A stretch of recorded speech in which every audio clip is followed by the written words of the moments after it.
The White Sox swept the Tampa Bay Rays. You heard that right. Let's discuss this stunner next on Locked On White Sox.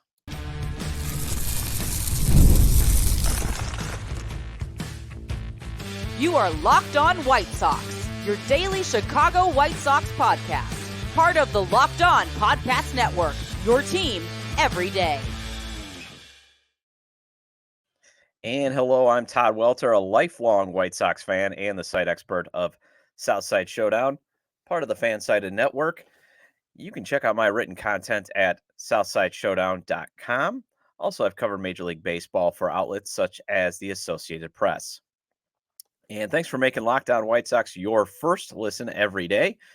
We are free and available wherever you get your podcasts on YouTube. Part of the Locked On Podcast Network, your team every day.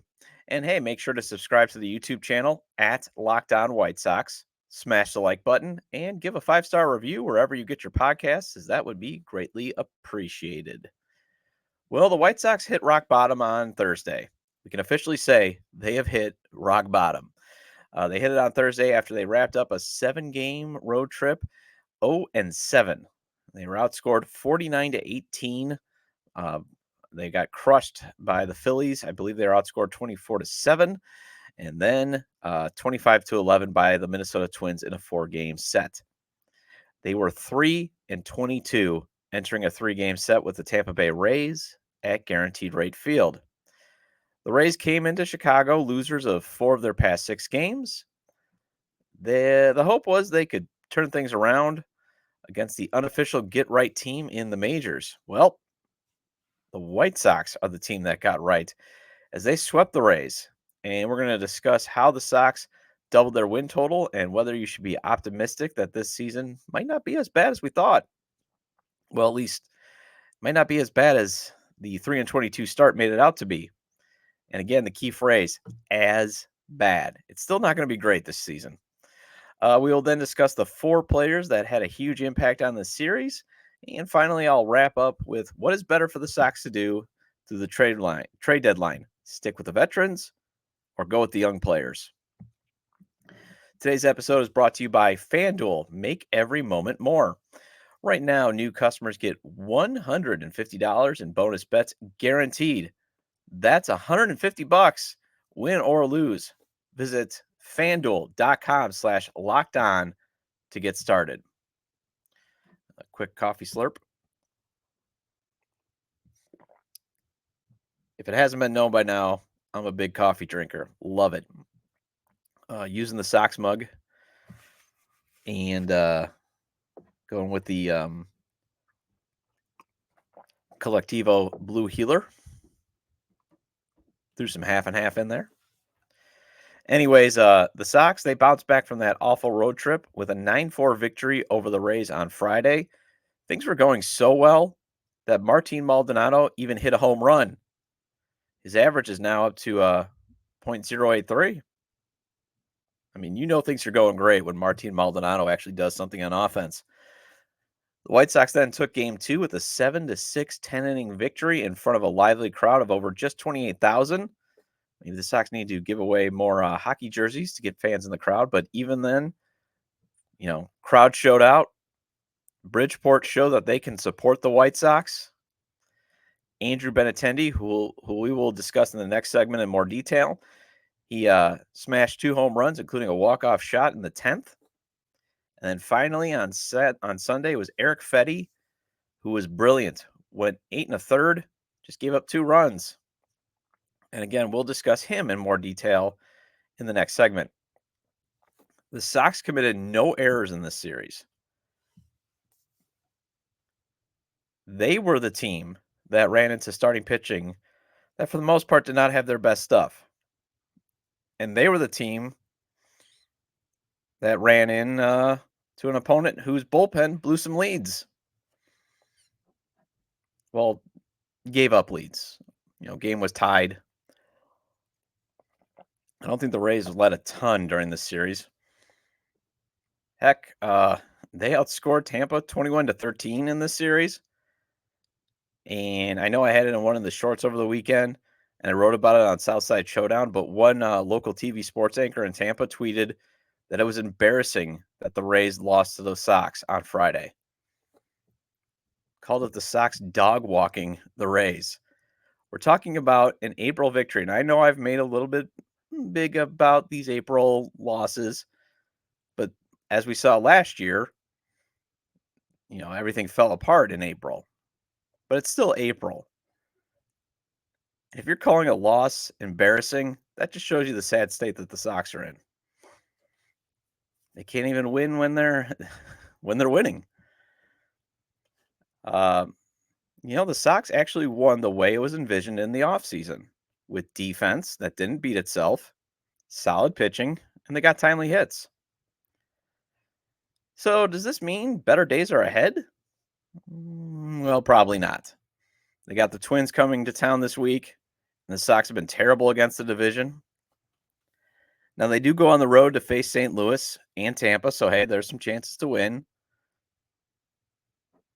But at the same time, the Sox have just one road victory.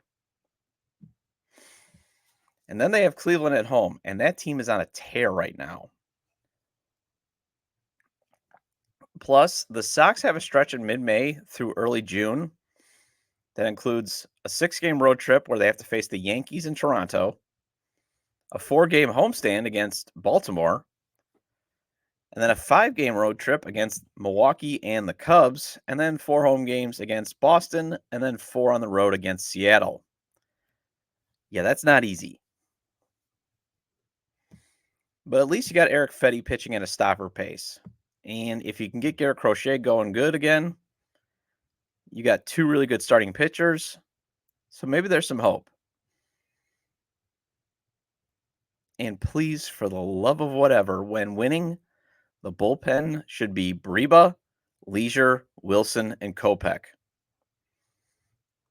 And Michael needs to mix in that slider as he did get into some trouble in this series. But suddenly, what this series showed is there's a path to winning. You can't do those bumbling hits. Those bumbling errors. You got to get those timely hits. They didn't get shut out in this series. First series, I believe, of the season, besides the Tigers, I think. The opening series, I think they got some runs. They didn't get shut out. Either way, they did not get shut out. Score some runs. You don't need to pile it on. You need, try to give yourself, again, the minimum 4 to 5 runs.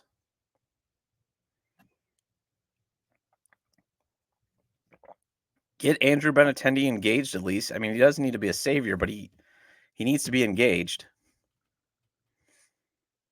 And again, if Eric Fetty can pitch like he did, he's shown that he is the steal of the offseason. Maybe they're not on pace to lose 40 games. Maybe they'll actually get to that 67 win pace. Even then, that's still not good enough. Remember, things were supposed to be turned around quickly, and they're not. But hey, let's continue talking about some good stuff. Mentioned earlier that Benintendi and Fetty's performances were outstanding, and I would discuss that in the second segment. Well, it turns out the Sox, all they needed was Tommy Pham in the lineup, and Eloy, he was pretty good. So let's keep talking about some of those good things regarding the White Sox next on Locked On White Sox.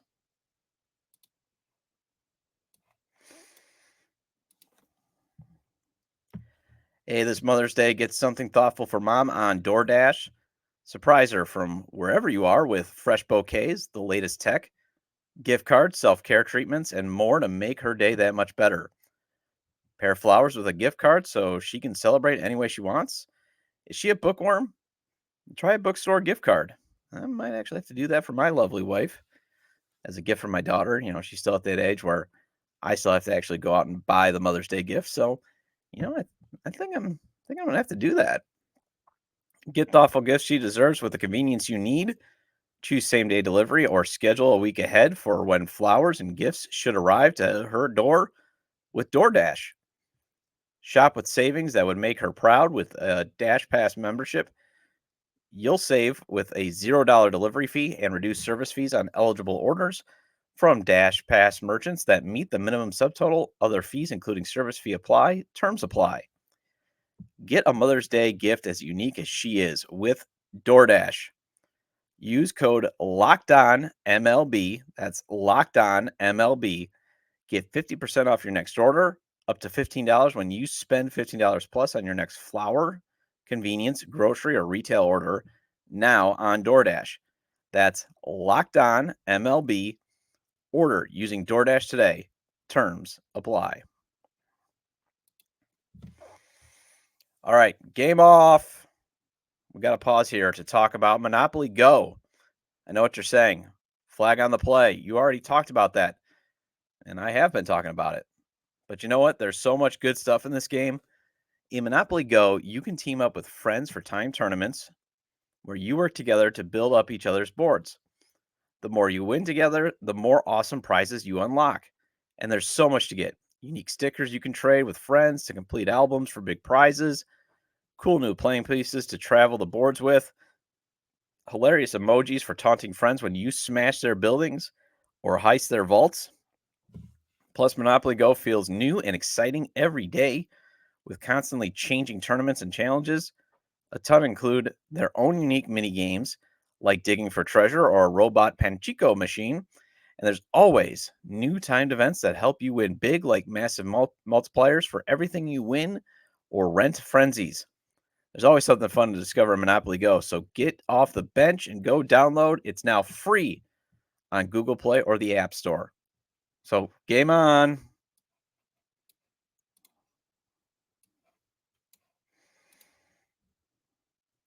And hey, are you watching Fox Sports or ESPN on your TV all day? Have to turn the volume have to turn down the volume with all that shouting? Make the switch to Locked On Sports today, a free 24/7 sports streaming channel program for you every day to bring you the biggest stories without all that screaming. Locked On Sports Today brings you can't miss analysis, opinions, and news, streaming 24/7 on YouTube or the free Amazon Fire TV channels app, part of the Locked On Podcast Network, your team every day. And again, welcome back into Locked On White Sox. I'm your host, Todd Welter. Again, just a little coffee slurp there for those not watching on YouTube. If you're listening to me wherever you get your podcasts there. Using, again, the White Sox mug. Because, hey, the White Sox swept the Twins. I mean, the Rays. They swept them. The White Sox have a winning streak. Andrew Benintendi. He was off to a rough start, but he broke out in a big way during the series. So he started the series with a 165, 202, 188 slash line. He went 1 for 4 on Friday. Saturday, 3 for 5 with 6 RBIs and, again, 2 home runs. He hit that walk-off smash that rewarded fans who came out for free hockey jersey, I'm sorry. And that looked really cool in the stands. Again, the Sox, if this season's going to be still not very good, maybe try to sneak in some bonus giveaways. People love free stuff. And the place was jumping. Again, Bridgeport can support the Chicago White Sox. Although Jerry will be like, well, it was only 28,000. Place seats like 45. Well, field a better team.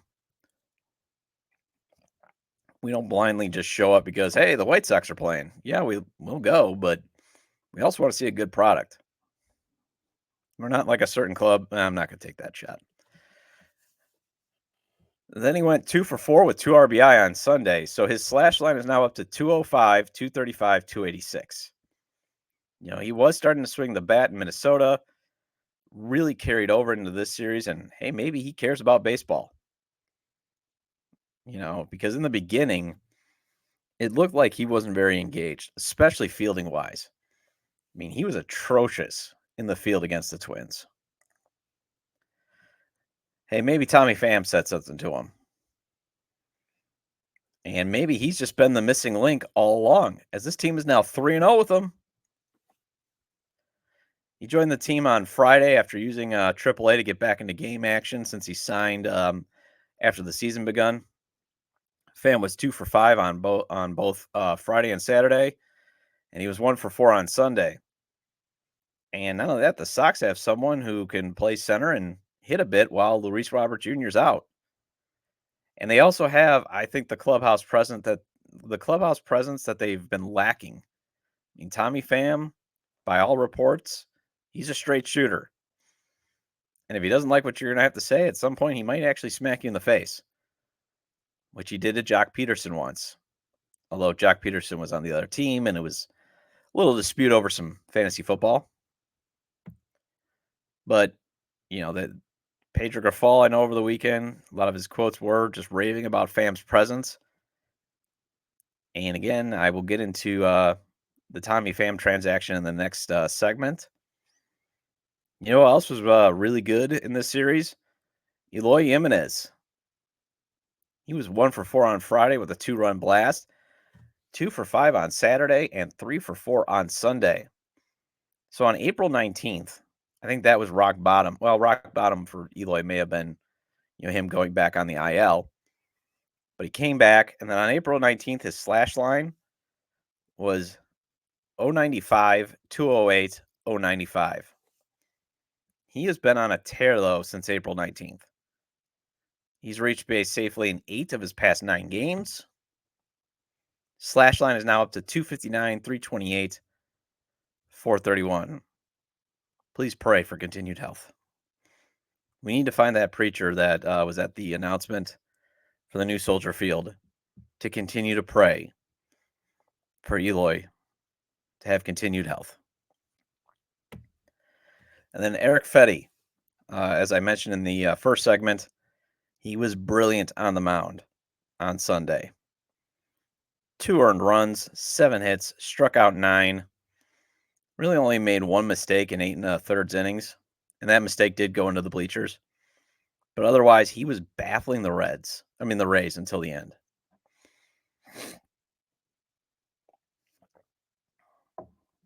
He has 20 strikeouts in his past 2 games. And that is what we need. We need it because we got to flip this guy at the trade deadline. If he was in his early 20s, if he was younger, I would say let's keep him. Future building block. But this is a guy that failed so badly that he had to go to Korea. And yeah, he rediscovered himself. He said one of his things that he realizes is he's just got to get, I believe he said that to NBC Sports Chicago in the post game. He's got to get if he can keep getting that count to 0-2 or 1-2, getting ahead, that's his bread and butter, because then he can really command all of his pitches, especially if he can command, his changeup, and he added that sweeper. But if he's getting ahead in counts, he's been really tough. And I just love how he, for those, when he's looking in for the catcher's call. For those obviously listening, you couldn't see, he takes the glove almost to his face, covers it up. He looks like he's just ready to pounce. He looks like he's a cheetah ready to go chase after his prey. But you want him to be pitching at an all-star level so he can be flipped at the deadline. Let's see if we can get another package that this, like how the Sox got for Lance Lynn. If the Sox can get Jordan Leisure and Nick Nastrini for Lance Lynn and Joe Kelly, let's see if the Sox can get the same. They could possibly get the same package for Fetty and hopefully an improved Michael Kopech. All right, this is still the White Sox though, so we need to discuss some bad. Because White Sox baseball, where good things are fleeting. The Sox made a couple roster moves that could be considered bad for the future, although maybe it's not so bad. We'll discuss next on Locked On White Sox.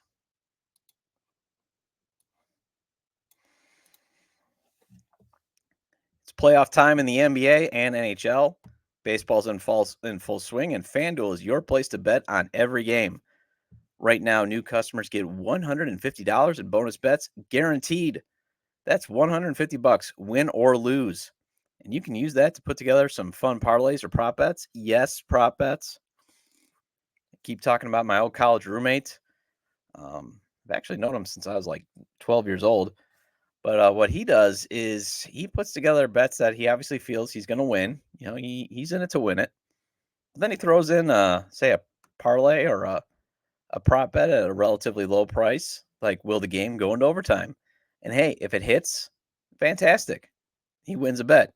If it loses, well, he just only threw a small amount down, but it enhances the game experience because he can be like, hey, let's get this game into overtime. All right, tie it up.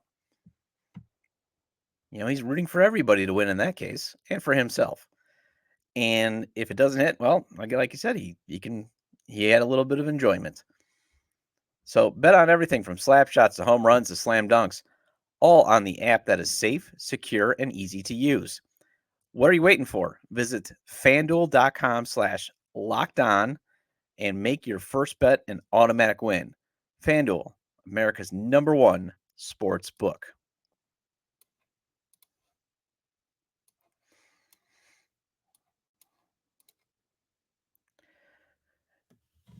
And welcome back into Locked On White Sox. I'm your host, Todd Welter. Thank you for sticking with me if you've been listening this long. Really appreciate it, especially you everydayers. Or as I like to say, the diehards. Hope you had a good weekend. Mine was all right. Had a family thing on Saturday, and then, yesterday just did some grocery shopping, stuff around the house. Watched some White Sox baseball. Like I said, if you don't want to listen, if you don't want to watch, I'll watch and tell you how bad it is or how good it is, like it was this weekend. Again, the White Sox swept the Rays. They have a win streak.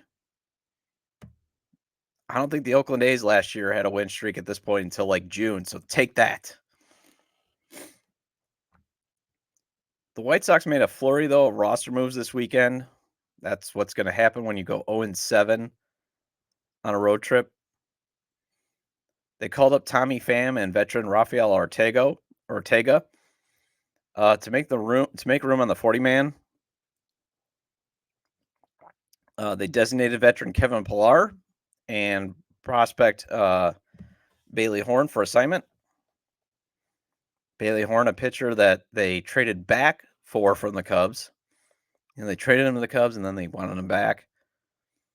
And then they demoted him in spring training, and now he's designated for assignment. Makes sense, right? But they also sent down Dominique Fletcher to AAA Charlotte. So here's where we start with the Sox. Should they go with veterans, at least through the trade deadline, or should they go with youth? On one hand, Tommy Pham, again, he just needs to be a veteran player that we've seen in his past, and a contender is going to want him at the trade deadline. As long as he continues to be like he was last year. Solid bat, solid fielder, and he rewards Arizona by having a great playoff. And again, fine, bring him up. Again, the only thing I didn't like about the signing was the timing of it. You might as well have just paid him the asking price, or at least the markup in spring training to get him to sign. Because Pham said over the weekend one of the reasons why he chose the Sox over the Padres was the money. One of the reasons why he held out so long was the money. So you could have signed him to be your right fielder if you weren't very confident in Fletcher. Or have Pham play center while Robert Jr.'s out, and Fletcher can play right. Robbie Grossman should be your fourth outfielder. And I understand why Grossman is getting at bats. He's one of the few guys that actually will take a walk in this lineup. But the decision was made in spring training that Fletcher was going to get a shot to be the everyday starting right fielder. Right field, an eternal position problem for the White Sox. They're still looking to replace Jermaine Dye. But the front office is doing it again and with Wright. They're not being patient. They traded for Fletcher, who was basically, he was kind of blocked in Arizona. He was on the cusp. So they trade Fletcher. They trade for Fletcher. They send Christian Manaea, a young 21-year-old pitcher, And it's not saying that they're giving up on Fletcher, but it feels like, they didn't give him a fair shake. He did have a 203, 277, 271 slash line of 59 at bats. But they're giving Andrew Vaughn and Andrew Benintendi infinite patience for these terrible starts. And Fletcher, they're just, send him down. We need Rafael Ortega. Although, hey, Vaughn, former first rounder, Benintendi, richest free agent contract. So, they're definitely going to get the patience. But Fletcher should have been given more time. I don't think Robbie Grossman is going to fetch you much. Then on Sunday, the Sox needed a fresh bullpen arm. So they called up Prelander Baroa. Hopefully I didn't butcher his name. But they sent Jonathan Cannon, who, by the way, pitched 5 solid innings in Saturday's start. He just gave up 4 runs in 5 innings, but they sent him back to Charlotte. Okay, that doesn't bother me, bringing up Baroa, but what does bother me is sending Cannon down, especially since they also brought up veteran Brad Keller. He was down in AAA as they signed him midway through spring training, so he needed to be stretched out. Brad Keller, a former White Sox nemesis, and they designated Davy Garcia for assignment. So the Sox, again, are going with veteran starting pitching. They sent down Nick Nastarini last week in return and in favor of returning Chris Flexen to the rotation. And to be fair, Flexen was good in Friday night's start. But here's the thing. They are sending 2 rookies whose development has shown they now need to be learning at the big league level. And if the hope is to flip Flexen and Keller at the deadline, you got to remember these are 2 guys that pretty much nobody wanted on the open market. The Sox signed Chris Flexen to a $1.75 million deal at 1 year. Brad Keller had to be brought in midway through spring training. So unless they start looking like Cy Young every day or Greg Maddux, I don't see their trade value going high. Those are usually guys you designate for assignment at some point, and then a contender will pick them up. Nothing is gained if those guys get roughed up. Something is gained this year if Nastarini or Cannon have a bad start, because it's part of the learning experience. All right, well, that wraps up this edition of Locked On White Sox. Before I go, Locked On has launched the first ever national Sports 24/7 streaming channel on YouTube, and now it's also available on Amazon Fire TV in the free Fire TV's channels app. Locked On Sports Today is here for you 24/7, covering the top sports stories of the day with local experts of Locked On, plus our national shows covering every league.